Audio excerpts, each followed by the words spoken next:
আলাইকুম। চলে এসেছি বিশাল বড় ষাঁড় নিয়ে।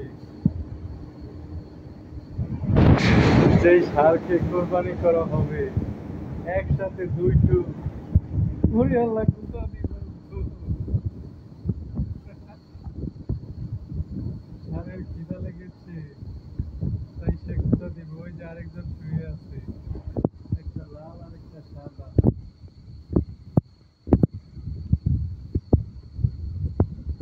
লালজনের খিদা লেগেছে সম্ভবত, এই জন্য সে উঠে দাঁড়াইছে আমাকে দেখে, যে কিরে আমাকে খাবার দিস না গা। কুরবানির গরু কত কষ্ট কইরা পালছে খামারিরা, কৃষকরা।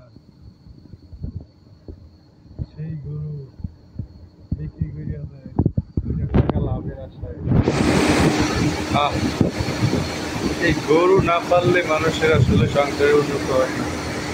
2টা গরু থাকলে ওই সংসারে কিছুটা আয় হয়। এই গরুটা কয় মন হইব আপনারা জানান সবাই।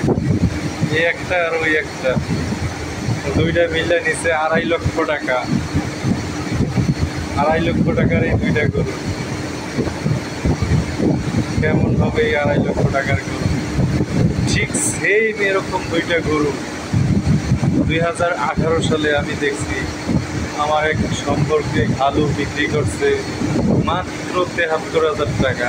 75,000 টাকা চাইছে, মুলাইয়া 73,000 টাকাতে আনছে এরকম 2টা গরু ঠিক সেম। এখন 2024 সাল, এই 24 সালে এসে সেই গরু এখন 2.5 লক্ষ টাকা। যদিও এগুলো এই 24 সালে সস্তায় কিনা গেছে, কেননা 24 সালে অনেক দাম গরু, তারপরও এই 2টা অনেক সস্তায় তারা পাইছে। বিশাল সাইজের গরু দেখে অবাক হয়েছেন আপনারা, যে কোরবানির গরুর অনুযায়ী খুবই ভালো করছে, খুবই মজবুত করছে। আমি জানি তার খিদা লাগছে, কিন্তু আমার কাছে এখন কোনো খাবার নাই এই গরুকে দেওয়ার মতো। যদি থাকতো তাহলে আমি দিতাম। ওই যে আরেকজন শুয়ে রয়েছে। 2টা মিল্লা 7.5 থেকে 8 মন গোস্ত হবে বলেছে।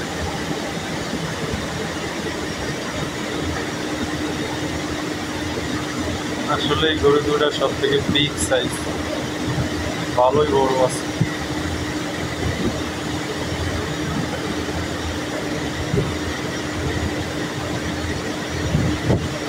গরু 2টা ঈদের দিন কোরবানি দেওয়া হবে।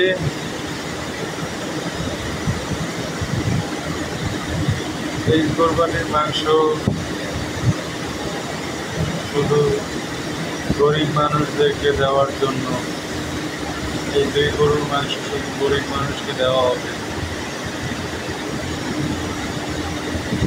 গরিব বলতে কি বুঝি না, বড় লোকরাও হয়তো পাইতে পারে কিছুটা। কি আপনার খিদা লেগেছে? ঘাস খাবেন?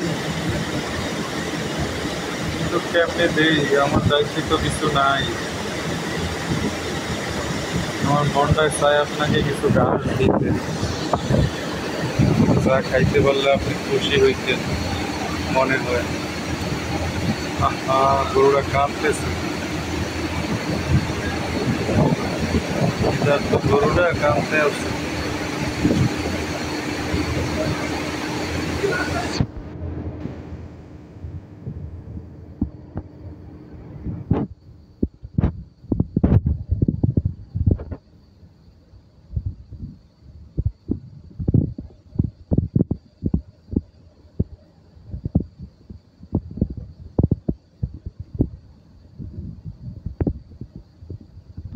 খিদার যন্ত্রণায় গরুর কি অবস্থা, রাতে ঘুমও আসে না গরুর। আরে একটা প্রাণী, আল্লাহর সৃষ্টি, তার তো খিদা লাগে। আমি মানুষে, আমার খিদা লাগছে, আমি খাই। গরু বোবা প্রাণী বলতে পারে না, যদি বলতে পারতো তাহলে সে কখনো ক্ষুধার্ত থাকতে পারতো না। তার মালিক হোক বা যেই হোক, তাকে খাবার অবশ্যই দিত। দুঃখ দুঃখ ভাব নিয়ে আছে গরুটা। ওই যে ওইজন তো শুয়েই হয়েছে। ঘুমান ঘুমান, আমার দায়িত্বে নাই। যদি আমি পারতাম আপনার করে কিছু ঘাস কুড়ে খাওয়াইতাম।